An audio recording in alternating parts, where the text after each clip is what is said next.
Muito bem-vindo e muito bem-vinda a mais um podcast para a gente trocar uma ideia sobre a glória eterna. Vamos falar hoje de dois campeonatos que estão em curso nas telas dos canais ESPN e também do Star Plus. Vamos falar de Conmebol, Libertadores e de Sul-Americana. Vamos trocar uma ideia sobre qual time brasileiro está melhor, quem pode atrapalhar os brasileiros, melhor ataque e melhor defesa. Aqui do meu lado, dois craques da comunicação.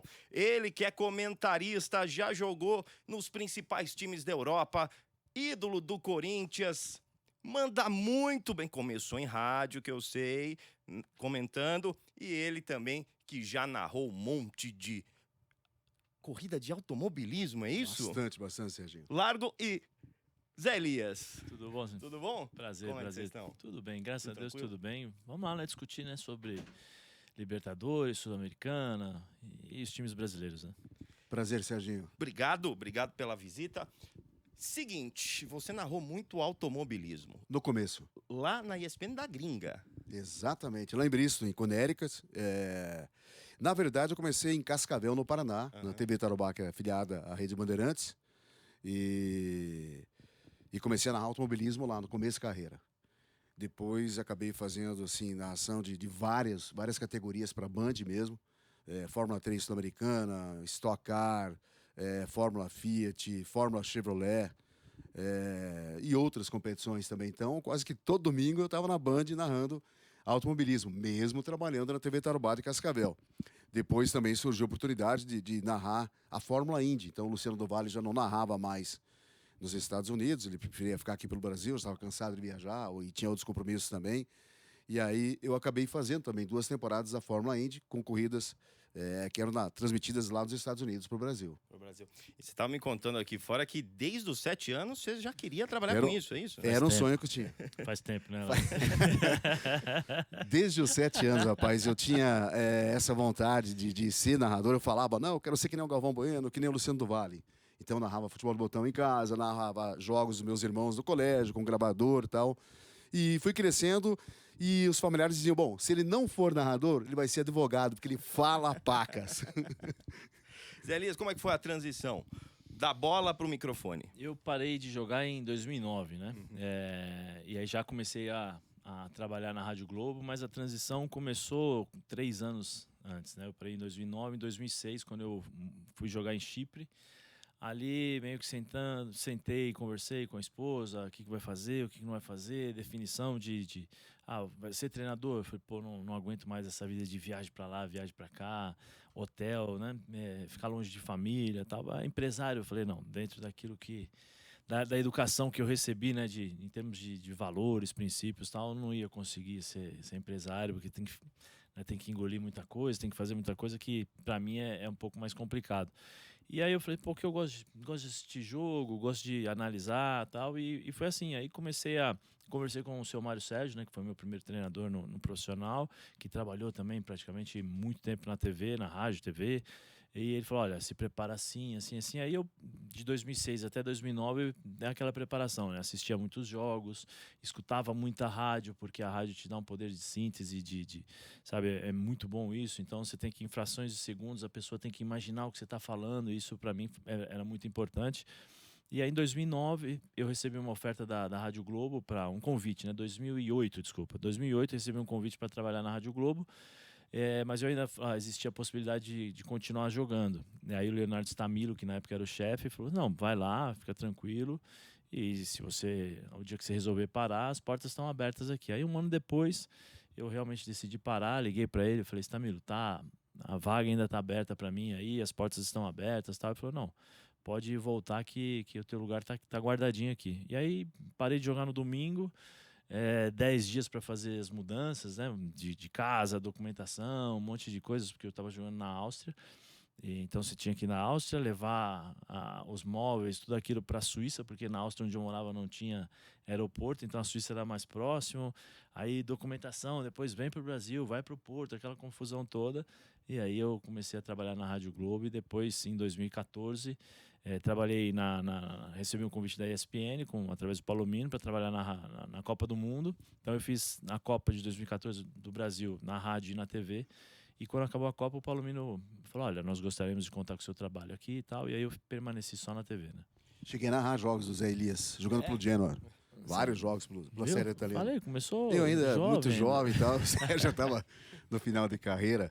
Não é brincadeira. E Não, mas é juntos mesmo. trabalhamos muitos jogos Muitos juntos, jogos, né? muitos Na televisão, jogos. vários jogos. Quando eu cheguei na TV, o Largo era o locutor que a gente mais trabalhava, né? Porque a na dupla época que nós, tinha Copa São Paulo de Júnior, várias categorias. São amigos pessoais hoje, Sim, então. sim. O Muito que próximos. é mais legal de narrar? Você já narrou automobilismo, futebol? Tem algum que você Pois é. prefere mais? Não, hoje em dia é futebol. Futebol. A partir do momento que eu retornei dos Estados Unidos, em 2006, que vim para São Paulo, que houve a transferência da ESPN lá dos Estados Unidos para São Paulo, para se juntar à ESPN Brasil, eu passei a narrar quase que totalmente futebol. Então, hoje em dia, eu acho que futebol é mais legal. Mas automobilismo, eu acho que exige mais concentração. Sim. Porque, de repente, a corrida é monótona, uma corrida longa, e só tem um momento que pode definir que é a ultrapassagem do piloto, né? Então, você tem que estar ligadaço ali. E no futebol, claro, pode acontecer um jogo em que só um gol defina um jogo, uma partida, mas você vai estar ligado, você está acompanhando. E automobilismo, você não pode perder aquele instante, entendeu? Então, o automobilismo exige demais concentração, a parte física sai assim, às vezes, esgotado numa transmissão. E eu comparo a Premier League. A Premier League, hoje em dia, é assim, rapaz. Desgaste emocional, físico, é muito grande. Domingo, narrei um jogo do Manchester City, inclusive, e depois eu tinha um outro jogo do campeonato da Copa da Liga Argentina. Nossa, do estúdio, assim, rapaz, daquele jogo do Manchester City, assim, você sai cansadíssimo, assim, porque exige bastante. Qual que é a dica que você dá ou o que você faz quando você chega ali, pega aquela escalação com um monte de nome dificílimo, com sotaque, com que você Não, faz? procuro sempre buscar informações na própria internet, de narrações, do próprio nome do jogador, dando uma entrevista falando, meu nome se pronuncia assim, se fala assim. Então você tem que fazer essa pesquisa. E a pesquisa, Serginho, isso é importante falar também, porque muita gente que está em casa acha que narrar, comentar, é só pegar a escalação e ir pro ar. Não é assim, não. Você tem que se preparar bastante para fazer uma narração, por exemplo, no mínimo umas 2 horas. Você tem que pegar informação do clube, dos jogadores. Eu busco também, acho legal passar para quem está assistindo informações da própria cidade onde está acontecendo o jogo, o estádio, a história do estádio. Então você perde pelo menos aí umas 2 horas para preparar um jogo. Preparar o jogo. Eu acho que a narração e os comentários brasileiros, a gente passa muito mais emoção do que os gringos, né? No automobilismo também era assim? Também.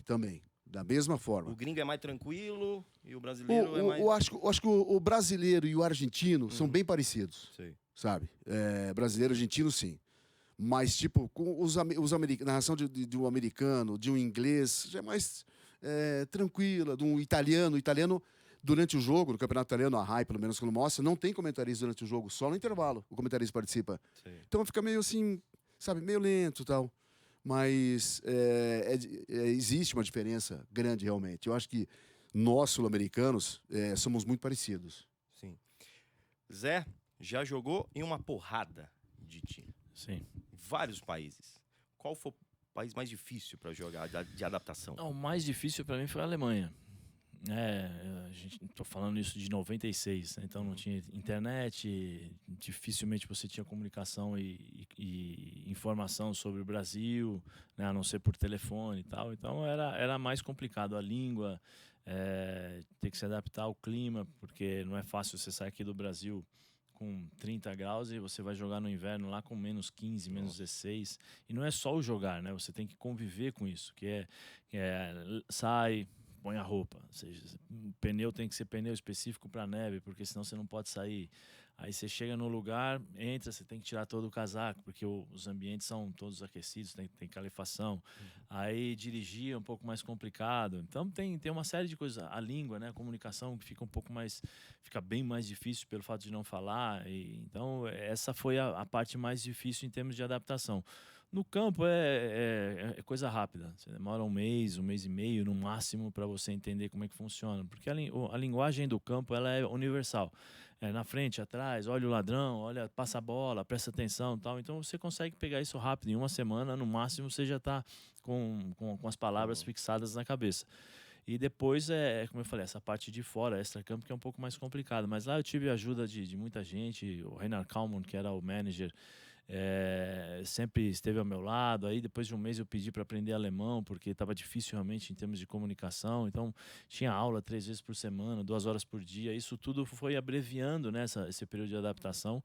Então para se tornar um pouco mais fácil para mim. Depois de 6 meses já estava dando entrevista, já estava conversando com o pessoal, porque saía da aula e já praticava, né?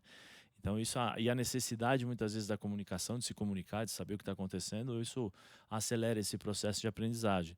Então foi isso que para mim foi mais complicado. Depois não, depois Itália é muito parecido com a gente aqui, eu já falava espanhol, então para o italiano é muito mais fácil. Aí eu fui para a Grécia, já tinha uma certa experiência, então já falava um pouquinho mais falava outras línguas, então já facilitou um pouquinho mais. E aí volto para a Áustria. Aí volto no meu último ano, tá? Mas acho que o país mais difícil realmente foi a Alemanha, porque logo quando eu saí foi meio que vamos dizer assim, um choque cultural e até mesmo estrutural em relação ao dia a dia. Também, né? Isso aí nem se fala, né?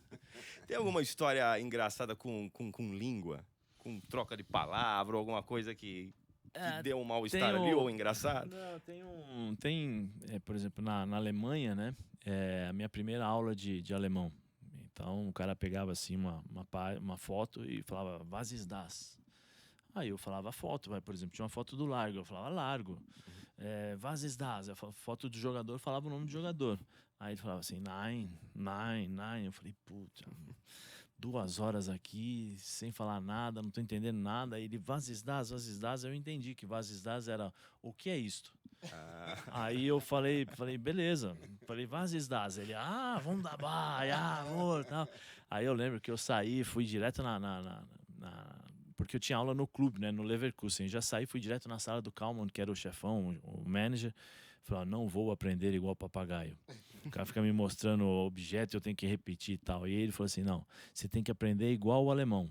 Como o alemão pensa, porque se a gente colocar se nós colocarmos, né, um tradutor para você, um intérprete, o que acontece? O cara vai falar, o intérprete vai traduzir, você vai traduzir do português para o alemão, e isso tudo você não vai entender como funciona. Então você tem que aprender o alemão como o alemão. Eu falei, não, tudo bem. E aí tem algumas coisas assim, né, que você fala, tô com dor, né? Então você fala immer noch, que é sempre ainda. Então aí vai acostumando, tá? Mas a minha primeira aula foi assim, e depois a escrita nem se fala, livro, comecei consoante, tinha 150 consoantes e uma vogal, aí eu comecei a fazer, achei que tava todo absoluto, né? Pô, tô falando, então tô escrevendo, tá tranquilo. Pô, cheguei, o cara, nine, eu falei, então vamos fazer o seguinte, vamos só falar, porque para mim no momento o importante é falar. Depois eu aprendo a escrita. Mas essa primeira aula foi inesquecível. Você sabe que o Zé falou em dor, rapaz. Tem um acontecimento. Foi lá em Bristol mesmo, lá em Connecticut, na ESPN. E o Zé falou do frio também. Que tinha nevado muito de manhã, mas muito à noite de manhã. E perto do meio-dia caiu uma chuvinha. Então viram gelo, né? Viram gelo mesmo. E eu tinha um jogo à tarde da UEFA Champions League, que era Lyon. Foi em 2004. Lyon contra Werder Bremen. Aí eu preparei o jogo, era num edifício, a preparação, a redação, e a narração, a transmissão era num outro edifício, num outro prédio. Então eu peguei, desci para ir para outro prédio, fazer a narração, e tinha uma escada, assim, com quatro lances de escada para descer, para ir para outro prédio. A hora que eu estou descendo, rapaz, aquela neve tinha virado gelo. E eu escorreguei e caí e bati as costas no chão. Uma dor assim terrível na hora. Fui pro jogo até o José Inácio Werneck, que era meu comentarista. Falei para ele assim, cara, não tô aguentando, não consigo nem respirar. Não consegui respirar. Daí falei, pô, mas como não tem ninguém, era o segundo jogo da Champions, o narrador fez o primeiro, já tinha ido embora. E era o segundo, eram poucos narradores que tinham lá éramos em 4 narradores só, lá em Bristol. E eu fui pro jogo, mas eu falando para ele assim, cara, não tô conseguindo nem falar, rapaz. Eu acho que você tem que falar bastante, Werneck, o comentarista. Daí fiz o jogo Lyon e Werder Bremen. E eu falei, tomara que não saia gol. Sabe quanto foi o jogo? 7-2 pro Lyon. Foi o que mais trabalhou. E eu não conseguia falar. Eu falei, Werneck, narra. Aí depois fui pro hospital, tinha fraturado 2 costelas.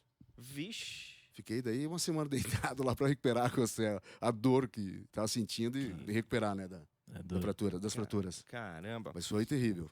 Zé, a gente sempre vê aquelas estrelas no futebol europeu, né? E aí, você também devia ter os seus ídolos na época e tal. E aí, quando você chega para jogar junto com eles, como é que é essa relação? Eles são meio intocáveis ou não? Estamos ali, é todo o mesmo time, vamos trocar ideia, estamos jogando junto? Então, Zé, é que na minha época era diferente, né? O jogador não tinha uma conotação de celebridade como se tem, né? Como eles são tratados hoje, né?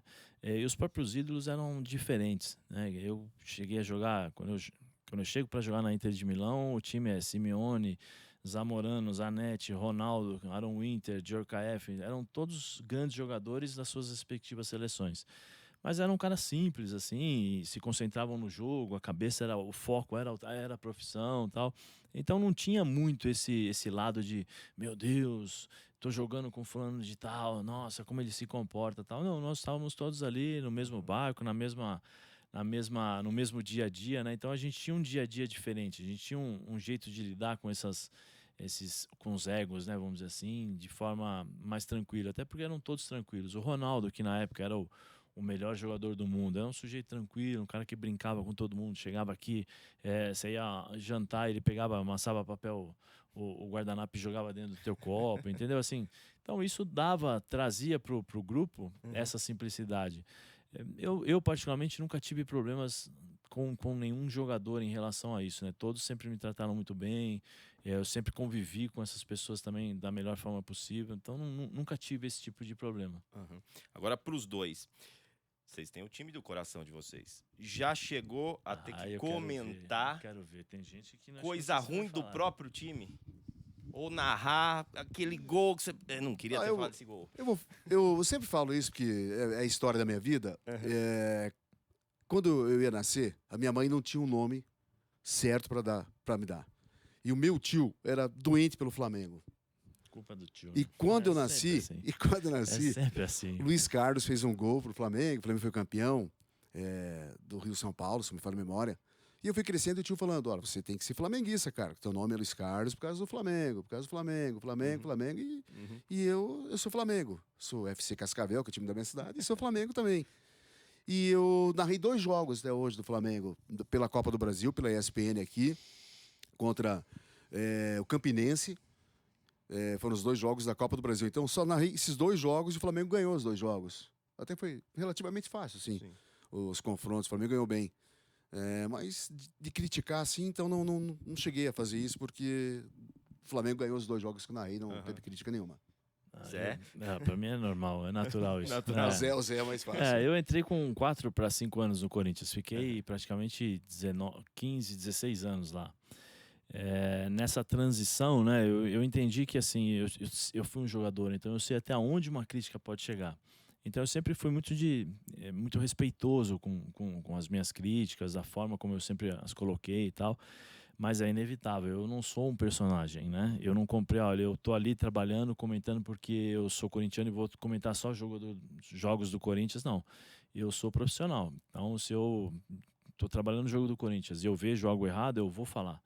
Eu sou dessa forma. E às vezes eu tomo muita pancada por causa disso. Porque as pessoas acham que pelo fato de eu ter sido jogador do Corinthians, eu não tenho que falar determinadas coisas, ou eu não posso criticar o Corinthians. E aí tem que haver uma separação, né? O racional e o passional. E eu sou muito racional no meu trabalho. Então, às vezes eu sou até criticado por isso, porque o que eu vejo, o que eu penso, eu falo. E as pessoas muitas vezes não entendem. Mas é natural. Então eu não tenho problema algum em relação a isso. E me dou bem com esse tipo de situação, porque a maioria das pessoas, a princípio, se chocam, né? Pô, tá criticando o Corinthians e tal. E depois eles vão entendendo que eu sou assim, com o Corinthians, com o Palmeiras, com São Paulo, com o Flamengo, com todos. Que eu sou imparcial, né? Porque o personagem, ele acaba. Chega um determinado momento que o personagem acaba. A verdade, né, e o cara que é autêntico, ele permanece, porque ele ganha credibilidade, as pessoas acreditam no que ele fala, e eu procuro ser assim, né? Então já estou acostumado já com esse negócio do Corinthians. Vamos aos trabalhos aqui. Vambora. O que você está achando do Corinthians nessa fase atual? Não, eu acho que o Corinthians tem um time muito limitado nesse sentido, né? Agora com o Antônio, também atrapalhou, eu acho que ele está deixando a desejar um pouquinho em relação a isso. Ele fez alguns experimentos.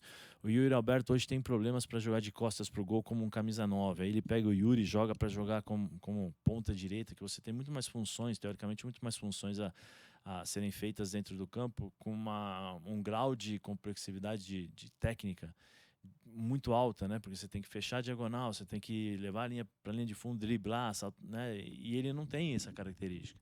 O meio-campo, por exemplo, Ranieri, que tem que ser volante e joga como zagueiro, ou seja, ele ainda está em busca de uma equipe. Ele ainda está em busca dos 11 jogadores, os 11 titulares e as suas referências. E eu acho que o Corinthians vai ter alguns problemas ao longo do ano. Não vejo o time buscando título no Campeonato Brasileiro, eu acho difícil. Nas Copas eu acho que é possível o Corinthians chegar longe, mas eu não sei também se vai chegar à final, porque quando vai se afunilando, né, os melhores times vão jogando, e aí você, em 90 minutos ou 180 minutos, que provavelmente depois você tem que jogar, nos duelos você tem que ter qualidade, senão você fica para trás. Então, não sei, eu acho que o Corinthians tem suas limitações e esse ano vai ser um pouquinho mais complicado. O Corinthians ganhou do Fluminense agora, se não ganha, provavelmente o Antônio seria demitido, para você ter uma noção como é que funciona, né? Então é aquela gangorra, hoje tá bom, amanhã não tá bom, hoje tá mais ou menos, cheio de dívidas, cheio de problemas extracampo, o presidente já quase correndo impeachment, então é uma bomba relógio a todo instante, né? E o Flamengo? Pois é, Serginho, o Flamengo, depois daquela campanha ruim, a temporada muito ruim em 2023 com o São Paulo, veio o Tite, o torcedor do Flamengo, não sei se criou aquela ilusão de que agora vai mudar, agora vai ser outro time. Aí nós tivemos o Campeonato Carioca e talvez aí teve um problema pro Flamengo porque parece que o título do Carioca, a campanha invicta, um gol sofrido, deixou todos os flamenguistas ainda mais entusiasmados em relação ao que poderia acontecer na Libertadores e também na Libertadores do Campeonato Brasileiro. E o Flamengo não vem conseguindo fazer isso. Não sei se é porque o Tite tem muitos jogadores, muitas estrelas no elenco, ele se sente na obrigação de ter que colocar aqueles jogadores para jogar. Então o time dificilmente é repetido, né? É sempre um time diferente do Flamengo. E tem feito ele tem optado por algumas alternativas que não só eu, mas o torcedor do Flamengo também não concorda em poupar jogadores em jogos que são importantes. Eu acho que a Libertadores é o principal foco para o Flamengo, né? Pela qualidade da competição. E ele tem poupado jogadores na Libertadores. O resultado a gente está vendo. O Flamengo hoje é o segundo colocado do grupo, né? 4 pontos, só 3 jogos, uma derrota, um empate e uma vitória. Então, não sei se essas opções que ele tem feito de colocar um Flamengo titular num Campeonato Carioca, poupar na Libertadores, aí vem para o Campeonato Brasileiro com outro time. Quer dizer, ele não tem mantido um time, né? O Tite. Não sei se isso tem prejudicado, talvez por ter muitas estrelas no plantel e se sentir na obrigação de colocar todo mundo para jogar. Pô, talvez E agora seja a gente isso. tem a volta do Gabigol. Voltou. Volta como titular em breve, vocês acham? Consegue já acompanhar o ritmo do Flamengo ou ainda demora um pouco? Eu acho que vai demorar um pouquinho, né, Zé? O Zé pode falar melhor que eu sobre isso. Ele voltou contra o Amazonas pela Copa do Brasil. O Flamengo, de novo, foi muito mal, ganhou por 1-0. Não jogou bem, não tem jogado bem. Então, toda aquela expectativa criada para o torcedor do Flamengo, nossa, agora é o novo Flamengo com o Tite, e sempre a comparação, né, Zé? Vai vir um novo Jorge Jesus pro Flamengo, e ele não chega. Que o coração às vezes é complicado lidar com isso. Não, eu acho que o Gabigol vai ter alguns problemas nessa readaptação, né? Porque ele ficou, acho que se não me engano, foram 35 dias fora, mas ele já não vinha jogando. Esse retorno dele foi muito mais uma cortina de fumaça para tentar segurar um pouquinho, amenizar a situação do Tite pelas últimas partidas que foram desastrosas. O próprio Tite fala, eu errei em colocá-lo para jogar, errou nada. Foram todos os movimentos calculados desde a chegada dele, aquele corredor batendo palma, que aquilo lá acho que foi ridículo para a situação, né? E aí volta, não, vai jogar Gabigol, e ninguém mais falou sobre o Tite, ninguém mais falou sobre a performance da equipe do Flamengo. E eu acho difícil, primeiro porque pela opção o Tite vai colocar o Pedro sempre. Ontem ele tentou um 4-4-2, que é a forma como o Gabriel, a única forma como o Gabriel tem como jogar com o Pedro, ao lado do Pedro. Só que o time não consegue jogar dessa forma, né? Porque ele jogou poucas vezes e ontem foi emergencial nesse sentido. Eu acho que o Flamengo tem condições desde que ele coloque tem uma série de repetição da mesma equipe, vamos dizer assim, né? Ele repete, porque o futebol é isso, é entrosamento. Entrosamento você só consegue jogando várias vezes com a mesma pessoa. Então isso o Flamengo está deixando um pouquinho a desejar. Eu acho que o Flamengo é um bom time, tem um time fantástico em termos de qualidade, mas o Tite agora está sendo cobrado e com razão. E o time, então, mais entrosado da Libertadores e da Sul-Americana para vocês? Para mim, Palmeiras. Para mim, Palmeiras e depois o Atlético Mineiro. Atlético Sim. Mineiro. Fizemos o jogo, a estreia do Atlético, Caracas e Atlético, 4-1 pro Galo, e o Zé até trabalhamos juntos nesse jogo. E o técnico mais preparado? Abel Ferreira. Abel. Eu acho que o Abel, pela longevidade, né? Vão fazer 4 anos já, né? Quase 4 anos. Quase 4 anos à frente do Palmeiras, tem conhecimento, sabe a estrutura da equipe, a mentalidade daquilo que se faz dentro do departamento de futebol. O departamento de futebol trabalha para o Abel, né? Isso facilita muito porque as contratações, a maneira como o time joga, como ele tem o suporte, que se acontece alguma coisa, o pessoal tá ali dando ajuda, né? Oferecendo ajuda para que ele possa trabalhar apenas e pensar só no futebol.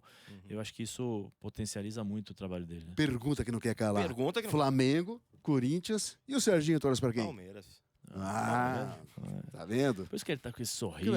Tá feliz da vida. Eu sabia. Super candidato a mais uma Libertadores. Maior candidato, né? Mas quem pode atrapalhar o Palmeiras? Acho Flamengo, Atlético Mineiro, River. E River, para mim são os 4 favoritos. Acho que são os 4 times que, pela tradição, pela qualidade do elenco, acho que podem atrapalhar o Palmeiras. É que o Palmeiras tem uma coisa que eu acho que nenhum desses times, acho que o River tem um pouquinho, o Atlético está encontrando isso agora, que é a intensidade durante 90 minutos. Às vezes o Palmeiras não consegue jogar bem individualmente, mas coletivamente ele mantém um ritmo intenso durante 90 minutos. Então você erra um passe, mas você pressiona, pressiona a equipe adversária, não deixa sair, joga no erro do adversário. Né? O Palmeiras, os últimos 2 jogos, tem feito assim, contra o Flamengo e contra o São Paulo. A gente brinca aqui no vestiário que a gente usa a expressão joga para não perder. Né? Então você joga para não perder, mas acreditando no erro do adversário. E o Palmeiras nisso ele é muito forte, muito forte. Então eu acho que isso é o grande diferencial do Palmeiras. Mas as outras equipes, tecnicamente, são superiores, eu acho, pela qualidade dos jogadores, né, pela técnica, mas o Palmeiras ainda está um passo à frente. O Atlético está encontrando isso com o Milito.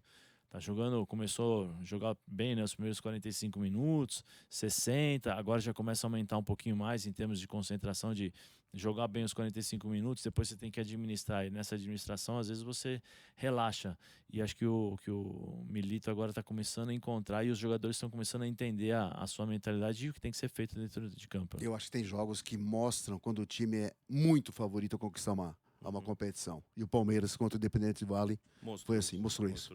Perdendo por 2-0, jogando muito mal, né? Virou o jogo, grande vitória, acho que ali deu motivação para colocar esse Palmeiras como, para mim, hoje, o grande favorito a conquistar a Libertadores de novo. A gente sabe que na Libertadores não tem jogo fácil, né? Tem torcida, tem altitude. Agora, para narrar e comentar com altitude ou em algum outro lugar, também tem alguma dificuldade ou não? Então, eu nunca narrei em altitude. Mas você, quando vai narrar, por exemplo, a gente 99% de narra no estúdio, que nos canais ESPN, que em São Paulo. Mas quando tem campeonato Copa ou quando tem que ir para algum lugar, tem alguma dificuldade? Não. Até porque a única competição que eu narrei, sim, fora do estúdio foi a Copa do Brasil, que eu estava falando. Então, todas as competições aqui no Brasil. Falando em ESPN. Mas não existe uma preparação de você, antes de entrar no ar, fazer exercícios de fonoaudiologia, que tem a Mariana, que é a nossa fonoaudióloga, passa todos os exercícios que a gente tem que fazer, qual o trabalho que tem que fazer antes de entrar no ar e tal. Então, isso existe, sabe? Essa preparação. Mas em termos de altitude, de mudança, assim, eu não tenho experiência. Se você tem. Não, você como jogador, talvez, eu joguei em Cochabamba, né?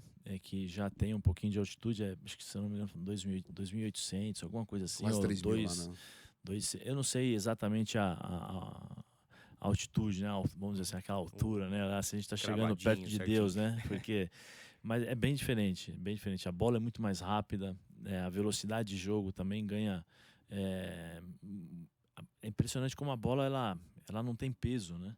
Então isso acelera o jogo. Como eles estão acostumados, então eles fazem isso, eles pressionam o adversário, eles conseguem 2.600. 2.600. 2.600, 2.558. É muito, né? Então você consegue sentir isso. E assim, depende muito do individual, né? Tem jogador que se você ficar falando, olha, tem altitude, o cara sente. Tem jogador que não. Por exemplo, eu joguei em Cochabamba, eu não senti essa dificuldade com altitude para correr, respirar e tal.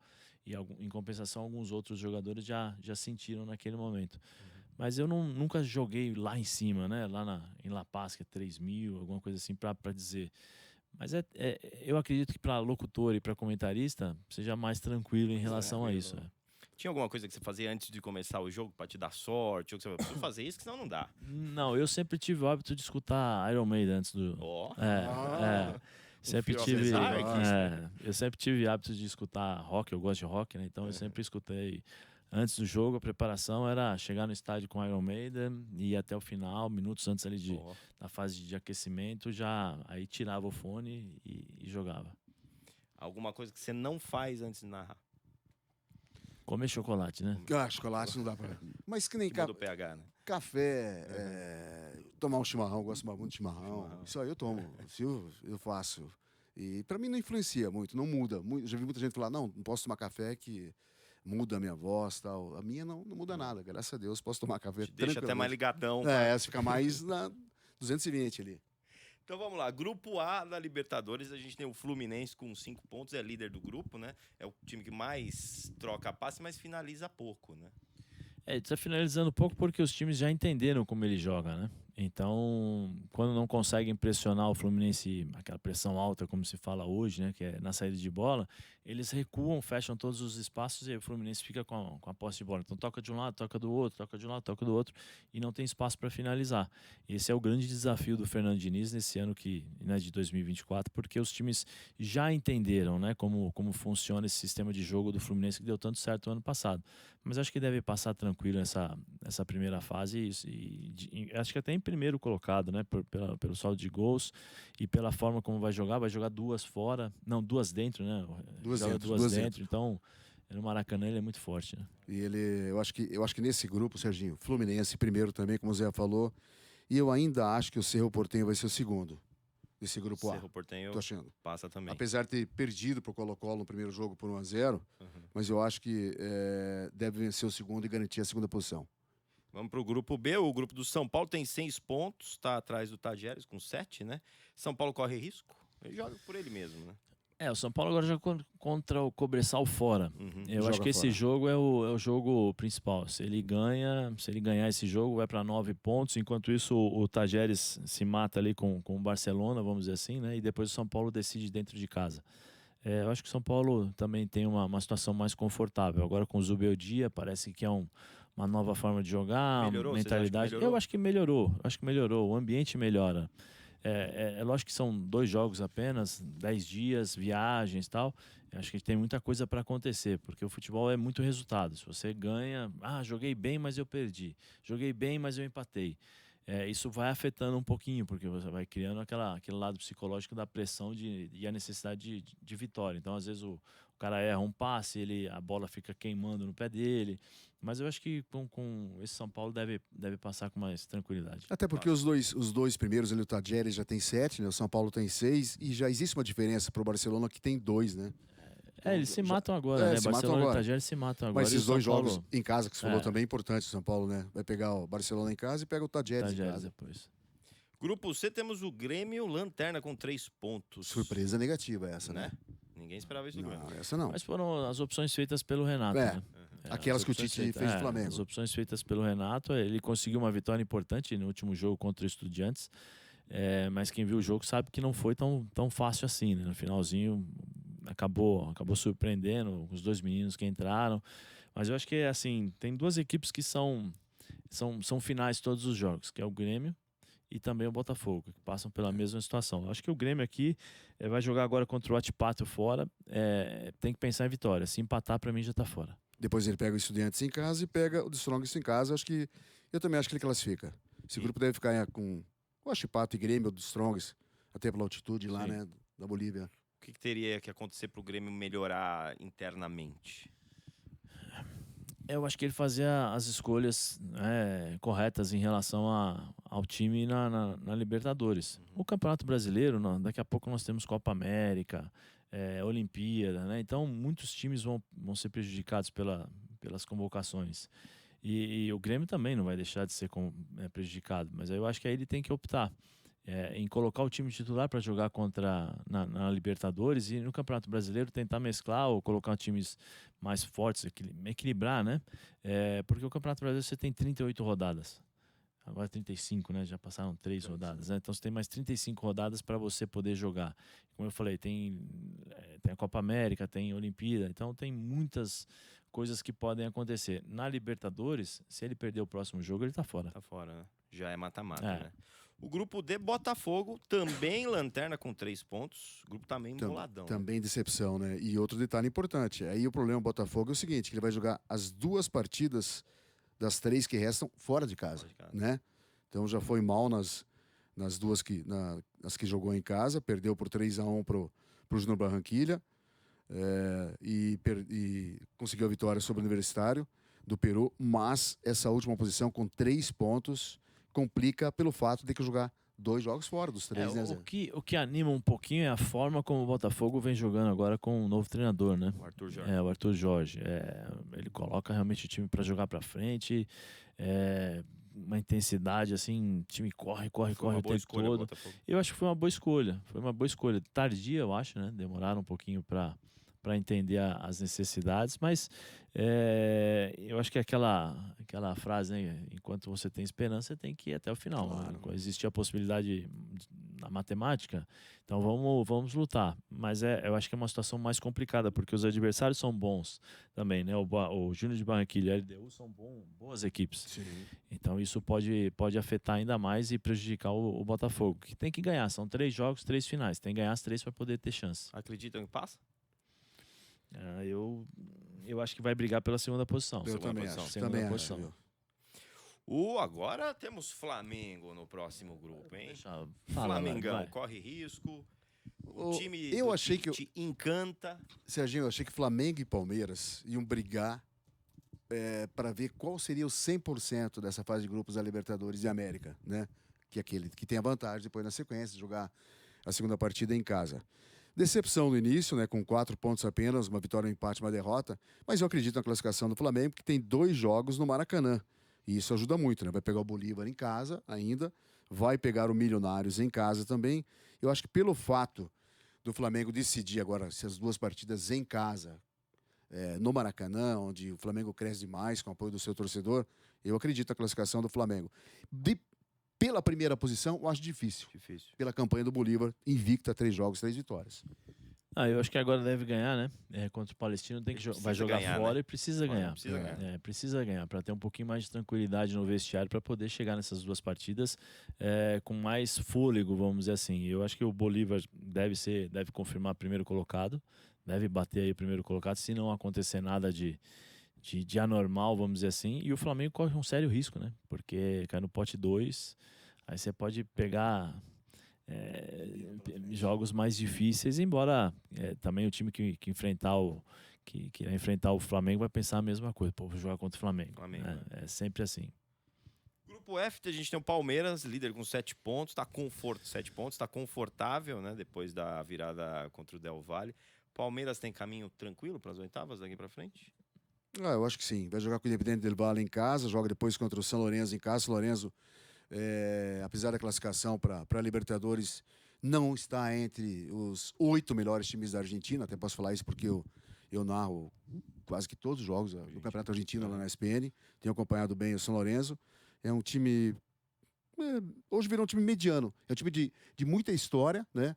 Mas que hoje já não é mais tão respeitado na Argentina como já foi antigamente no tempo do Silas, né? Nosso colega de canais ESPN, que tinha um timaço, o São Lourenço.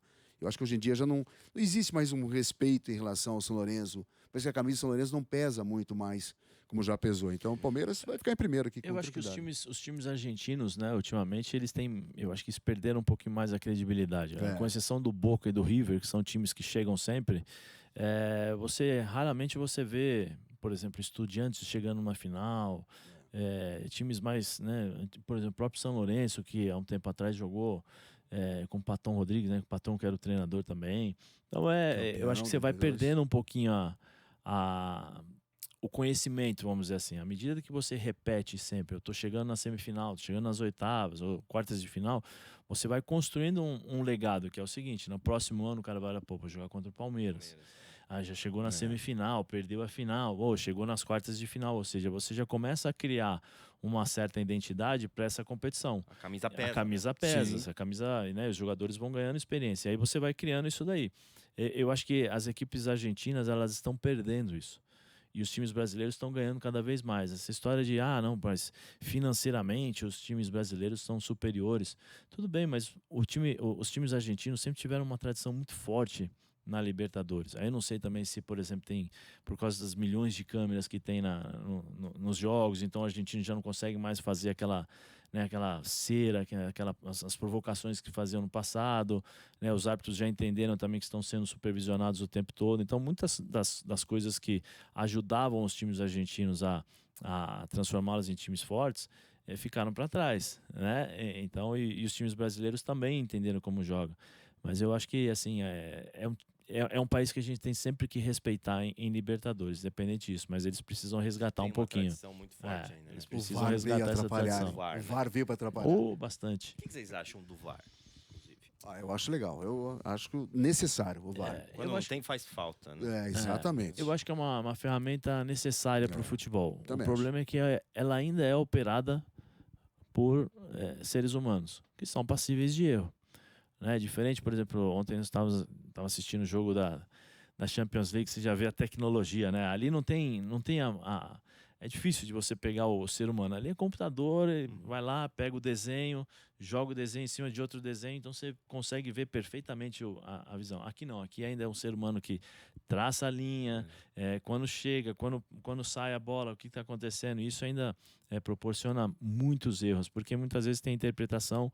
A própria companhia que faz o software já falou que ainda tem alguns acertos que você não tem uma precisão, e isso acaba atrapalhando, né? Mas eu acho que é uma ferramenta necessária para o futebol hoje. Eu acho que até demorou para chegar, né? Na NBA você já tem o desafio que eles já olham, né? A NFL também sempre teve, né? Então, vai. Grupo G, Atlético Mineiro também líder com 9 pontos. Galo vai ser o primeiro dessa fase? Vai porque apesar de jogar 2 jogos fora, mas vai ser o primeiro em casa, tá jogando muita bola, né? Sim. Eu e o Zé acompanhamos aquele jogo, a estreia contra o Caracas, 9 pontos, 3 jogos, 3 vitórias. Gustavo Scarpa jogando muita bola. Galo, primeiro colocado desse grupo, tranquilamente. E Rosário Central em segundo. Mas são 2 jogos difíceis, hein? Rosário é um time chato. Aqui em Minas também, lá em Minas fez um jogo duro contra o Atlético. O Penharol também, né? Sim, o Atlético fez 3-2, né? Acho que foi isso, 3-0 no primeiro tempo, depois 3-1, 3-2, o time...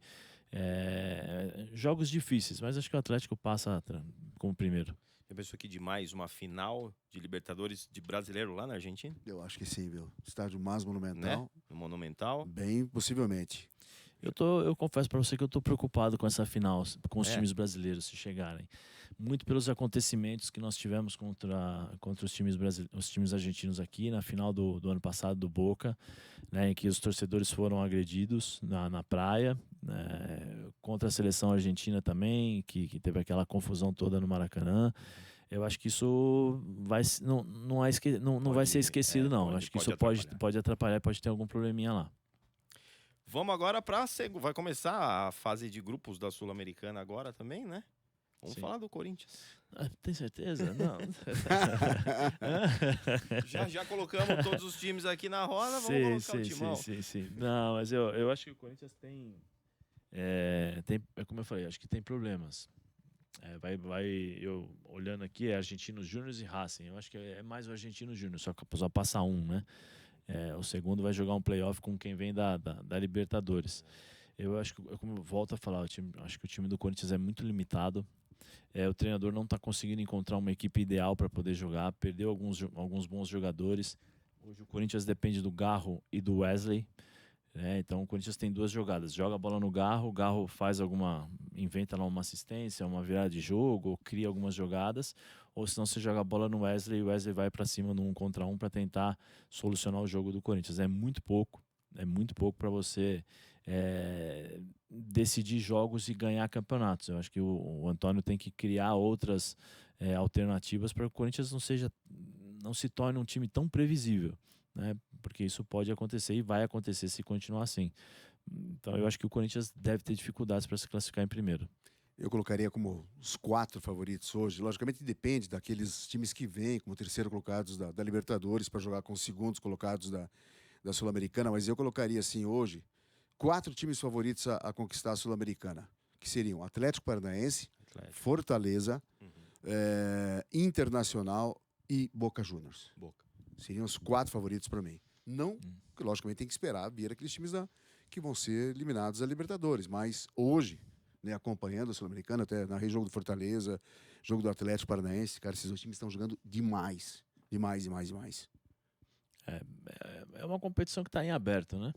Está em aberto. A Sul-Americana, eu acho que ela tem mais variáveis do que a Libertadores. A Libertadores você já consegue ter quase que uma definição dos elencos por conta do futebol que se apresenta. Essa aqui não, a Sul-Americana ela tem muitos altos e baixos. Tem time que não joga nada, de repente o cara joga, você vai jogar em determinados campos que são ruins ainda. Tem muita coisa ainda que pode acontecer, mas eu vou com um relator aqui sobre as 4 equipes tá comigo que podem nessa, chegar. então? Sim.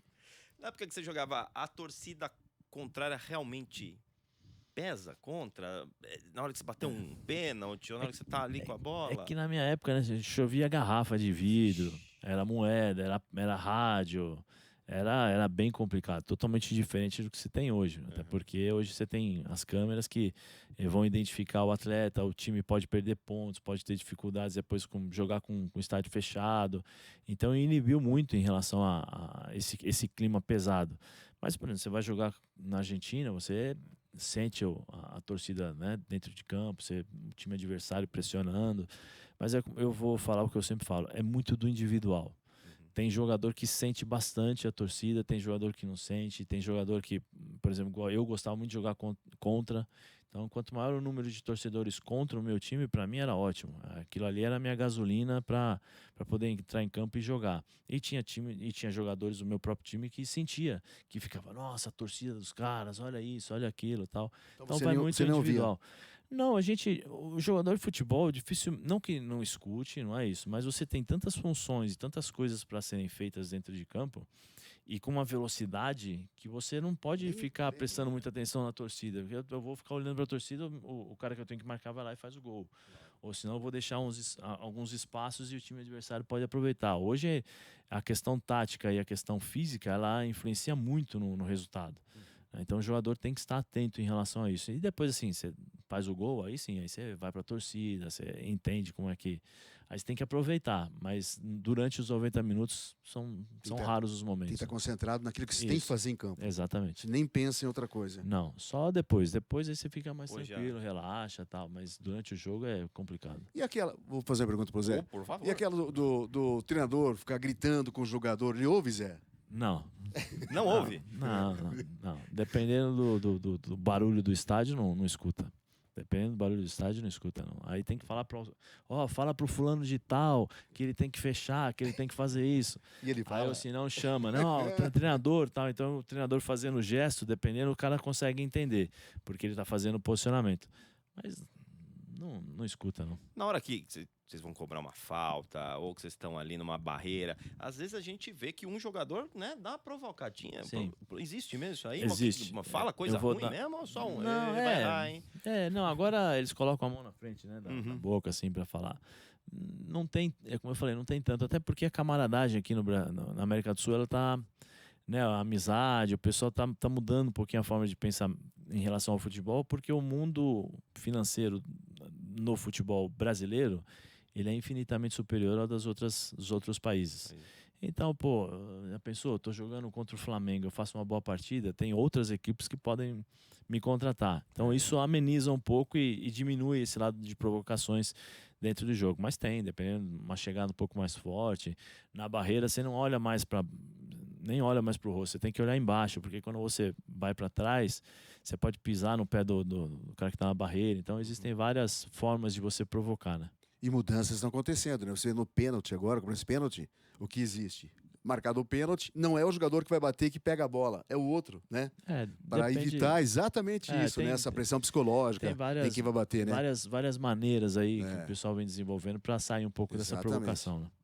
Para fechar, qual o jogo que você gostaria de narrar? O jogo dos sonhos. E você comentar.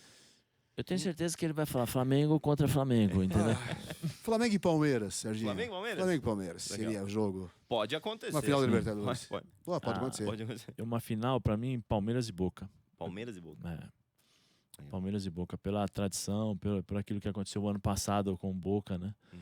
Então você vai levar essa rivalidade para dentro de campo, ficaria bem legal. Ou Flamengo e Boca, né? Ah, e se você perguntasse para mim com relação a fora do país aqui, seria o Superclássico. River Plate e Boca. Boca e River lá na Bomboneira.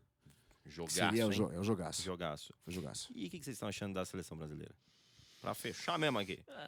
Não, agora o Dorival, eu acho que ele vai mudar um pouquinho, né, a forma de jogar, vai tentar resgatar um pouco o futebol brasileiro de toque, possesso de bola, né, posse de bola, essas coisas todas, mas eu acho que ainda a gente está criando uma identidade, né, porque está mudando, nós estamos trocando uma geração, a geração que dependia do Neymar.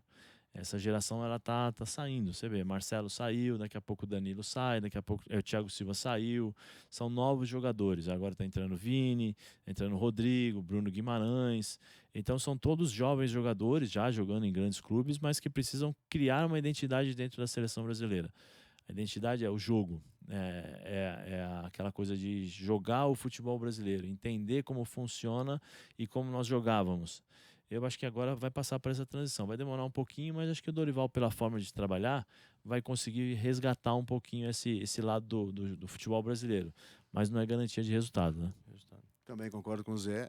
E eu acho que esse distanciamento que existe ainda do torcedor com a seleção brasileira, puxa, eu não sei se isso vai ser quebrado e vai voltar a ter novamente lembra aquela torcida brasileira esperando um jogo da seleção brasileira, pintando as ruas, né?